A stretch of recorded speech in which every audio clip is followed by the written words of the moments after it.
21% dari total kekalahan Manchester United di Old Trafford sepanjang sejarah klub terjadi di era Ole Gunnar Solskjaer. Ini mah udah bukan lagi Ole in atau Ole out. Ini mah udah oleng. Selamat datang di Regista. Pernah gak lo ngebayangin setelah lo ngabisin lebih dari ratusan juta pound sterling, hasil yang lo dapat masih gitu-gitu aja? Ya itu dia Manchester United. Total setelah Sir Alex Ferguson pensiun pada tahun 2013, United udah ngeluarin lebih dari 1 miliar pound sterling atau sekitar 19,3 triliun. Duit yang segitu lebih banyak dari utang Indonesia ke Bank Dunia buat nanganin pandemi yang mana besar 7,19 triliun. Nah, dengan pengeluaran sebanyak itu, gak semua pembelian United sukses. Yang flop dan yang gak perform itu banyak banget. Ini termasuk pemain-pemain bintang kayak Radamel Falcao, Angel Di Maria, Alexis Sanchez, Bastian Schweinsteiger, Memphis Depay, hingga Henrik Mkhitaryan. Namanya ribet-ribet ya pokoknya ya. Udah ribet gak jago lagi. Kalau diibaratin United itu kayak rumah reyot yang dipugar asal-asalan. Mungkin juga kulinya bukan kuli Jawa ya. Jadi buat ngebenahinnya pasti selalu keluar duit yang banyak. Makanya nih sebelum nunjuk pelatih lebih penting buat nyusun planning yang jelas dulu. Supaya gak acak-acakan. Jadi setelah Sir Alex pensiun, tipe pelatih United itu selalu beda-beda. Termasuk juga gaya main yang mereka terapkan nih.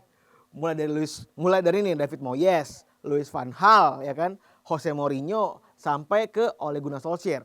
Gak heran kalau misalnya bongkar pasang skuad di United itu sering banget kejadian.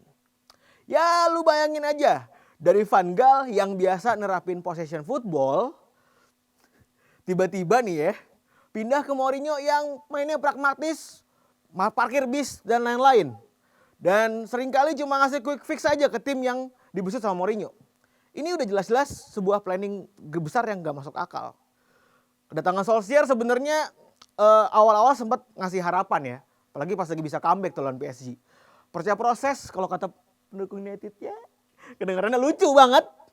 Dan walaupun sesungguhnya ya ada bener juga sih proses gitu ya.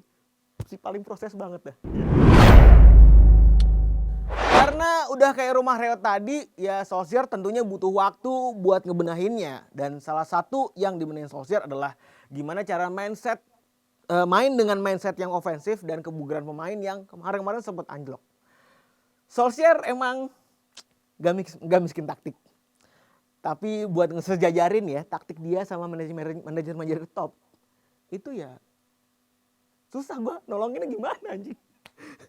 Dia emang layak dapat kredit karena ngebawa United sampai sejauh ini gitu ya. Walaupun pertanyaan muncul, apakah dia orang yang tepat buat ngebawa United naik ke level berikutnya. Dan kalau dilihat-lihat sih ya, sejauh ini gak bakal ada tanda-tanda sosial bakal dipecat ya. Kalau menurut gue sih gara-gara nyari manajer yang gampang diatur kali ya. Dan kabar terakhir nyebut kalau misalnya ada kemungkinan dia bakal bertahan sampai akhir musim. Kecuali Kans United ke Liga Champions musim depan terancam. Tapi emang gak terancam sekarang ya. Belakangan muncul kabar juga bahwa Ralf Rangnick, ex pelatih RB Leipzig, tertarik buat tanganin United. Gue gak tahu. Rangnick tuh sekarang udah tidak lagi jadi pelatih kan, tapi jadi director of football. Apakah dia mau turun tangga lagi jadi pelatih? Yang jelas Rangnick sekarang bekerja buat Lokomotiv Moskow sebagai Head of Sports and Development. Tapi kalau United emang pinter, Rangnick mestinya jangan dijadiin sebagai pelatih. Kasih dia posisi yang lebih tinggi supaya bisa mantau urusan sepak bola di klub seluruhnya tuh ya. Punya visi yang besar dan punya jarak pandang yang lebih tinggi.